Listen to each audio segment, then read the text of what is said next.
Hollywood has taught us to picture World War II tank battles as something out of an action movie.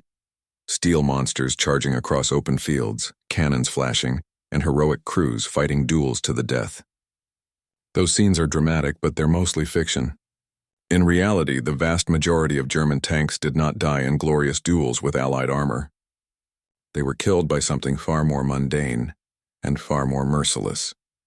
Less than 30% of all German tank losses in the Second World War came from fighting other tanks. That means for every 3 panzers destroyed, only 1 fell to an enemy gun in direct combat. The rest? They were abandoned, scuttled, immobilized, or destroyed by forces that Hollywood rarely shows. Even during the war, German officers admitted the truth. In 1944, a captured maintenance officer told Allied interrogators, "For every panzer we lose to enemy action, we lose 3 to mechanical failure and fuel shortage." This was not propaganda. It was cold arithmetic. Germany's tanks were magnificent engineering feats, but they were also maintenance nightmares, especially when spare parts and fuel were scarce. This first episode shatters the myth of tank versus tank glory. It sets the stage for the real story, how logistics, mines, artillery, and sheer mathematics ground down the mighty Wehrmacht. Over the next segments, we'll peel back the layers of myth and show how German armor, from the famous Tiger to the feared Panther, was far more vulnerable to mud, shortages, and cheap weapons than to enemy tank aces. If you've ever wondered why so many photos of destroyed German tanks show them stranded on roadsides rather than knocked out in head-on duels, you're about to find out. This is the hidden war beneath the war of supply chains, factory floors, and battlefields seeded with mines. And it's the war that ultimately decided the fate of Hitler's armored spearheads.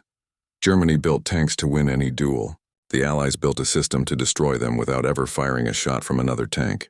This is the untold story of the real tank killers of World War II.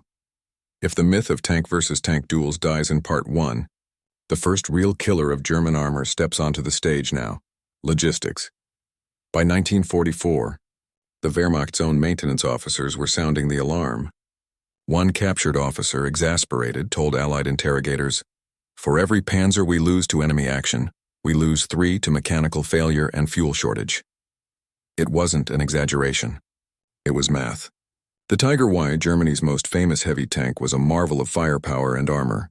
But under the steel skin lurked an Achilles heel, its final drive system.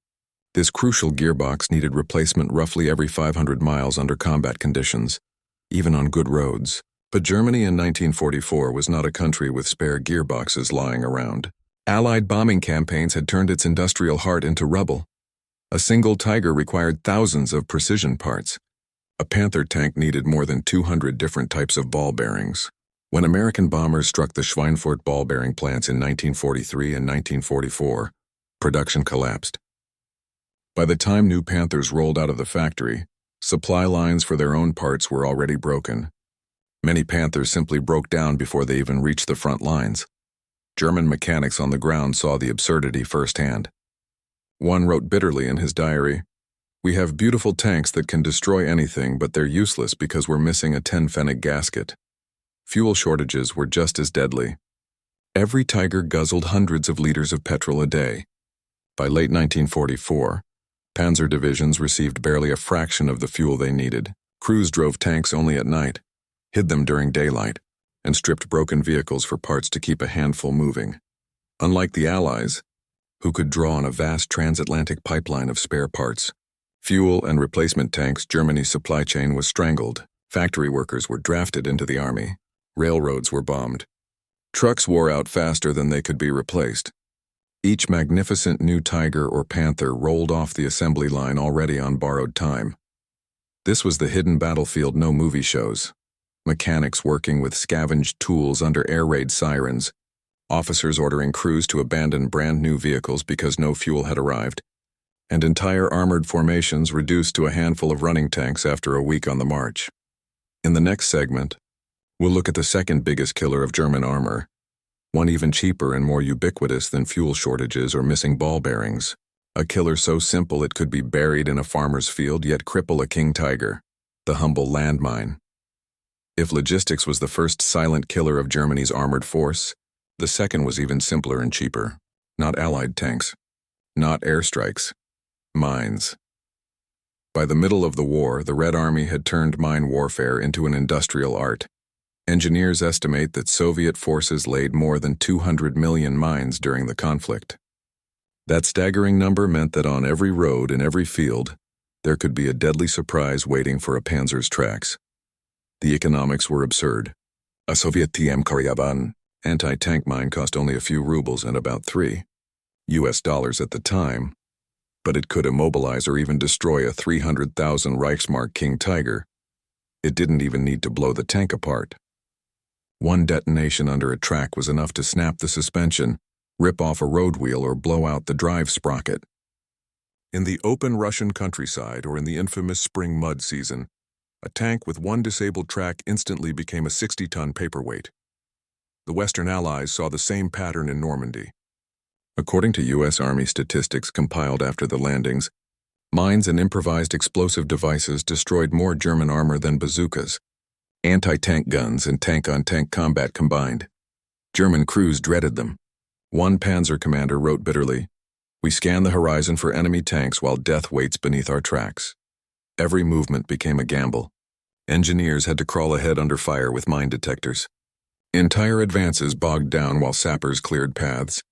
Even then, a single missed mine could cripple the lead vehicle, blocking the column and exposing it to artillery fire. Mines had a second, subtler effect: psychology. Tank crews became so cautious that speed and surprise, the two advantages of armored warfare, evaporated. Instead of sweeping breakthroughs, panzers crept forward at walking pace, chained to their engineers and terrified of invisible explosives. This delay gave Soviet gunners and infantry time to prepare ambushes and call down artillery on stalled German armor. For the cost of a helmet, the Red Army could neutralize a machine that had taken months to build and train. Mines turned the battlefield itself into a weapon, bleeding away Germany's offensive power one broken track at a time. And yet, even this wasn't the most destructive battlefield threat. The weapon that actually killed the most German tanks in direct combat wasn't a mine, a bazooka, or another tank. It was something the Wehrmacht couldn't see, couldn't reach, and couldn't outrun: artillery. That's the focus of the next segment. Mines immobilized German tanks.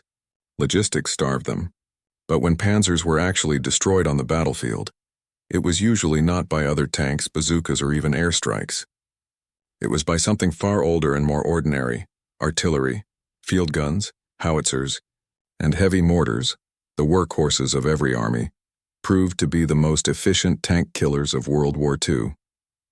Unlike a bazooka team or an anti-tank gun that had to score a direct hit, massed artillery could obliterate an entire grid square without ever seeing its targets. The Soviets perfected this approach with a tactic called the pack front. Instead of scattering guns, they concentrated hundreds of pieces into one sector. When German tanks were spotted, Soviet observers called down barrages on the entire area. It wasn't about precision. It was about saturation. A single 152mm shell landing within 10 meters of a panzer could rip its tracks off, smash optics, and in some cases flip the tank entirely. Even when the steel hull survived, the concussion stunned or killed the crew inside. At the Battle of Kursk, the largest tank battle in history, Soviet artillery destroyed more German armor in 3 hours than tank versus tank fighting did in 3 days. The Americans took artillery tank killing to another level with a secret innovation: the VT proximity fuse. Traditional shells exploded on impact or after a timed delay. VT shells detonated in mid-air at just the right altitude, showering the ground below with hot shrapnel. For tanks, this was a nightmare. Most German armor had thick frontal plates but only 25 millimeters of top armor. Airbursts turned every panzer into a thin-skinned target. Tank commanders were especially vulnerable. Many rode half-exposed to get a better view. After a VT airburst, Allied troops often found decapitated or shredded commanders still clutching their binoculars. It was a horror story no tank ace could fight. One veteran panzer crewman later admitted, "We feared American artillery more than anything. You couldn't fight it, couldn't see it, couldn't escape it. And artillery had another advantage: persistence. Guns could fire for hours, day or night, in all weather, long after tanks or planes had left the battlefield. They were fed by a supply chain of cheap shells rather than complex vehicles. For the Germans, who had invested so much in superior tank design and elite armored divisions, this was a nightmare equation. Their panzers were built to duel other tanks. Instead, they were pounded from beyond the horizon by weapons, designed in the previous century but improved with 20th century mass production. This invisible killer, massed artillery, combined with mines and logistics problems to turn the battlefield against Germany's vaunted armor. And yet, the Allies and Soviets also developed low-tech weapons to exploit the smallest weaknesses in these steel beasts. In the next segment, we'll look at one of the most surprising tank killers of the war. A rifle that couldn't pierce a tiger's armor, but could still render it blind and helpless. By 1943, the Eastern Front was crawling with some of the heaviest armored vehicles ever built. Tigers and Panthers seemed invincible to the small arms of ordinary infantry. Soviet soldiers had learned the hard way that grenades and rifles bounced off their armor. Yet out of that desperation came a tactic so simple, so cheap, and so effective that it turned one of Germany's greatest strengths into a liability. The weapon was the PTRD-41 anti-tank rifle. On paper, it was obsolete before it even reached the front.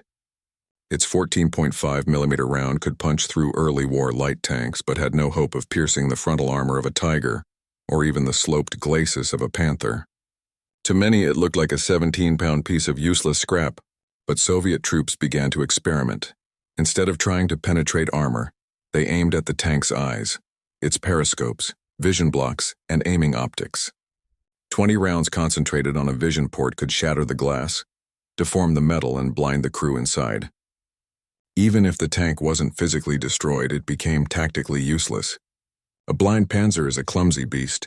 With its hatches buttoned and no clear view, it could stumble into ravines, collide with buildings, or drive straight into pre-sighted kill zones. It was asymmetric warfare at its simplest. A Tiger tank cost the German state roughly 300,000 Reichsmarks and required a skilled crew plus months of training and supply.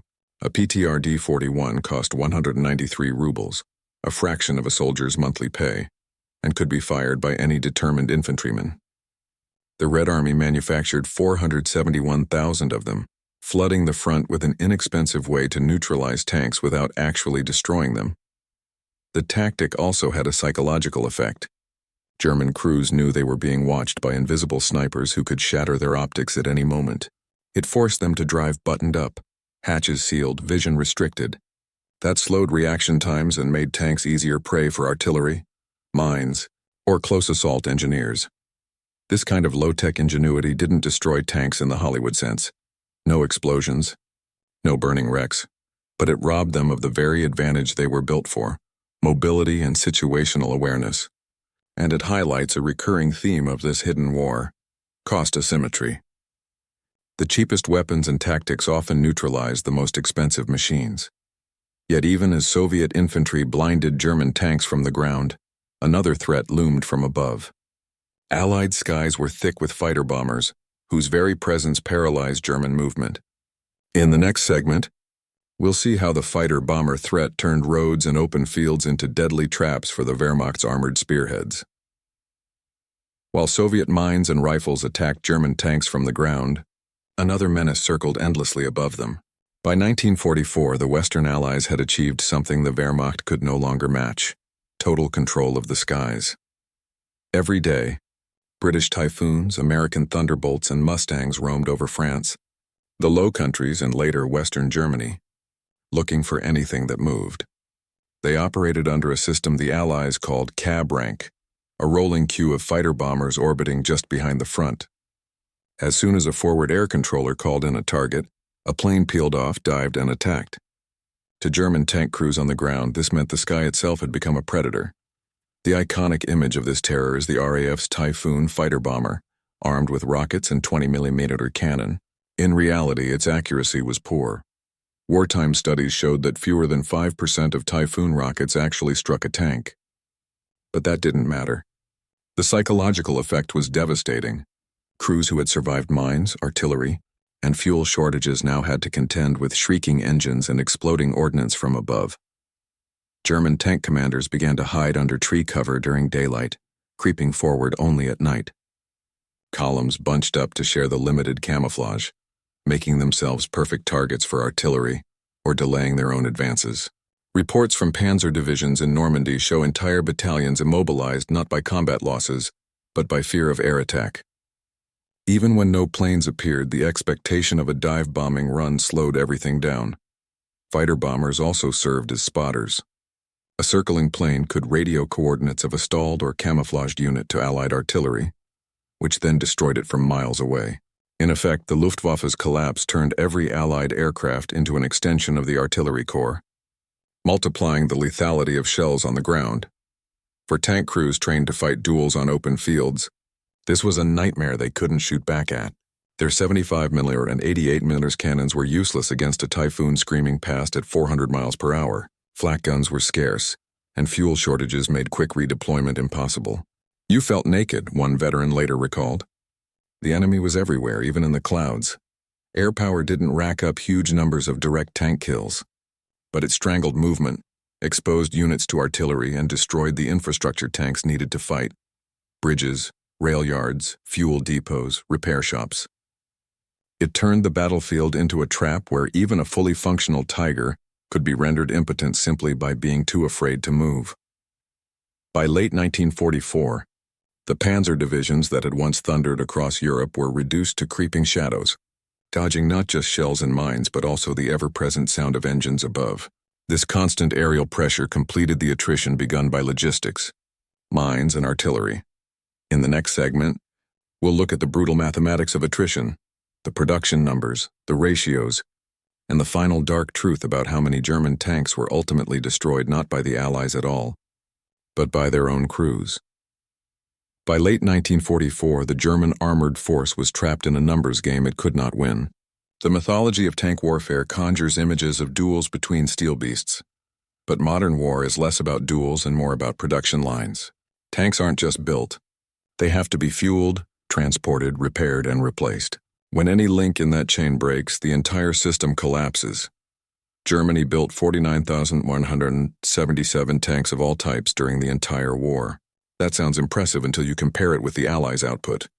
The Soviet Union produced more than 100,000 tanks, the United States nearly 90,000, and Britain tens of thousands more. Combined, the Allies rolled out over 227,000 tanks, almost 5 times as many as Germany. No matter how well designed a Tiger or Panther might be, it was simply outnumbered before it even reached the battlefield. Attrition is not just about losing vehicles in combat. It's about how quickly they can be replaced. By 1944, Allied bombers had smashed German rail yards, oil refineries, and ball-bearing plants. Tanks arriving from the factories were often incomplete, missing critical parts like gaskets or transmission components. Some never reached the front at all, breaking down en route or sitting for weeks waiting for spare parts. This imbalance showed in the statistics. The U.S. Army calculated after Normandy that for every German tank destroyed by another tank, 3 to 4 were lost to mines, artillery, aircraft, or mechanical breakdown. In the East, the Red Army's minefields and artillery pack fronts produced similar ratios. It wasn't dueling gunners deciding the war. It was mass production versus attrition. Even when a Tiger tank destroyed several Shermans or T-34s in a single engagement, the Allies simply rolled up with more. German commanders began to refer to this as fighting the factory. A Panther might take days or weeks to repair after a breakdown. A Sherman could be replaced in hours. Logistics and industrial capacity became the real weapons. This is also why Allied tactics shifted from frontal duels to indirect destruction. Mines, artillery, fighter bombers, and fuel starvation all aimed to disable or immobilize German armor, rather than fight it head-on. Once a tank stopped moving, it was easy prey for artillery or airstrikes, or it had to be blown up by its own crew. By 1945, the grim ledger had come full circle. More German tanks were being destroyed by their own crews than by the Allies. Maintenance logs from April 1945 are filled with entries like destroyed by crew, lack of fuel, scuttled, no ammunition, or simply abandoned, out of fuel, out of spare parts, and out of hope. German tankers set explosive charges inside their own vehicles rather than let them be captured. The myth of tank versus tank duels fades completely when you read these records. The real killers of German armor were mines costing a few dollars, artillery shells fired from miles away, and the relentless pressure of Allied industry. Courage and technical excellence couldn't change the arithmetic. Modern warfare, this story shows, is not a heroic joust between knights of steel. It's a factory floor extended to the battlefield, where supply chains, maintenance schedules, and production quotas decide who wins. Germany built magnificent tanks that could dominate any duel. But war is not a duel. It is an equation, and the Allies solved it. In the final segment, we'll close with the darkest truth of all: how Germany's tank force ended not in glorious combat but in abandonment, scuttling, and despair. By the spring of 1945, the story of the German Panzer Force had reached its final bitter chapter. What began as the spearhead of Blitzkrieg, the symbol of unstoppable movement, ended in paralysis. Across Eastern Europe and inside Germany itself, the roadsides were littered with burnt-out Tigers, abandoned Panthers, and self-destroyed Panzerfoes. These were not trophies of epic duels. They were the wreckage of a war machine starved of everything it needed to function. Maintenance logs from the last months of the war read like a death register. Destroyed by crew. Lack of fuel. Scuttled, no ammunition. Abandoned, engine seized. In many cases, German tankers didn't even wait for the enemy to appear. With no fuel to retreat and no parts to repair, they planted charges inside their own vehicles, watching as their once mighty machines became smoldering shells. Out of fuel, out of ammunition, out of hope. This is the reality behind the myth. The Panzer divisions were not defeated primarily by Allied tank crews in fair duels across open fields. They were ground down by something far less glamorous: logistics, attrition, and overwhelming production. A $3 mine could cripple a $300,000 King Tiger. A shortage of gaskets could turn a mechanical marvel into an immobile bunker. An airstrike miles away could obliterate a bridge that a tank desperately needed to cross. In the end, the Wehrmacht's tanks became prisoners of the very war they were built to fight.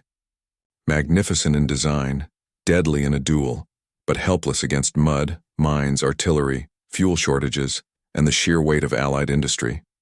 The lesson is as stark now as it was then.